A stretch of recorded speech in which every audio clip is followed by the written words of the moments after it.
morning, everybody. So, Happy New Year to everybody. สวัสดีปีใหม่ Xin nhì khoai lỡ. Chúc mừng năm mới. Suwa arut arudak wewa. And whatever other languages you speak, but I don't speak.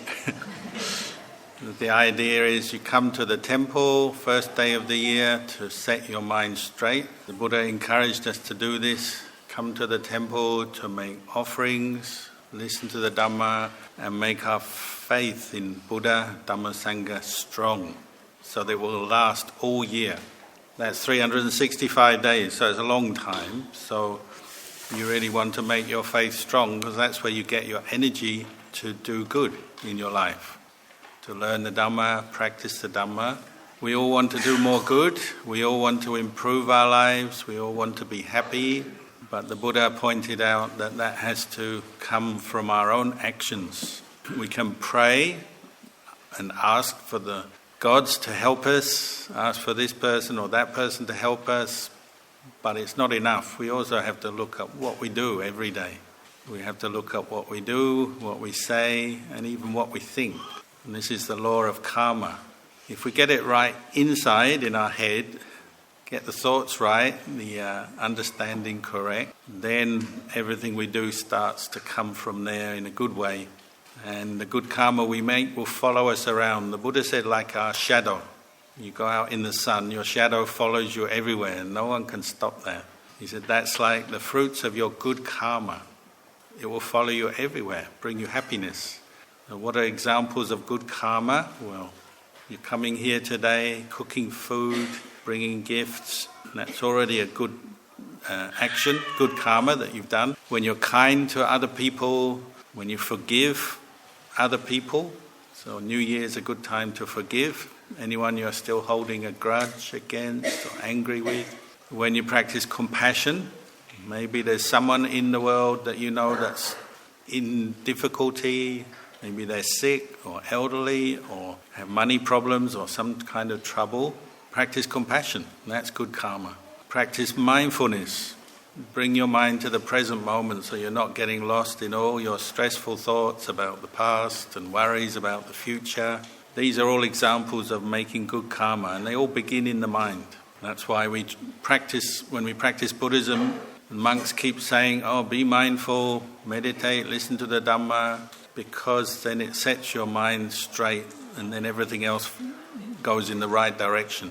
If we're still holding on to all our negative thoughts, stress, suffering, and we're making that really big in our mind, then of course we'll feel unhappy. So we keep making good karma right through this coming year, 2023, to uplift our mind, bring us some happiness, and also help the people around us. Many people come to the temple on this day and they say, I want to get rich. Because that's often how we view happiness, don't we? Say, if I'm rich, I have all the money I need, then all my problems will be solved. Don't believe that thought, because even if you're rich, you can still get angry, you can still be afraid, you can still get stressed. Just being rich is no guarantee yet of happiness. So the Buddha talked about two different kinds of happiness. He talked about internal happiness, what we call Ariya Sap, which means the happiness of having faith, understanding the law of karma, practicing living your life in a moral way where you don't hurt other people, practicing generosity, and having the understanding, the wisdom how to solve your suffering. And this is what we call internal wealth. External wealth we all know, money, property.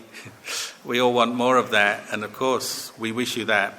But don't forget the internal wealth, the Ariya Sap, because that's where your real deep happiness comes from.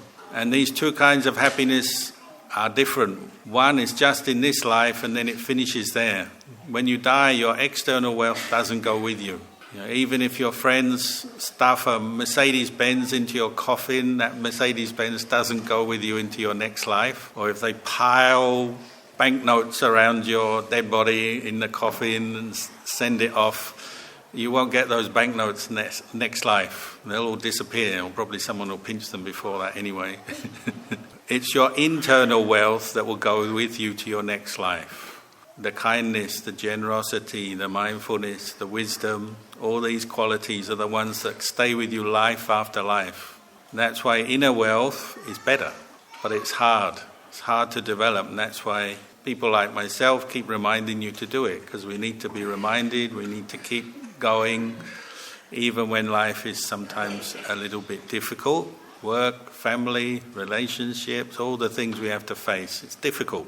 But that's where you make your barami, that's where you make your inner wealth, by sticking to what you've heard from the Buddha and practicing it. We'll wish you all good health, happiness, success in everything you do, and we hope that you become very rich this year.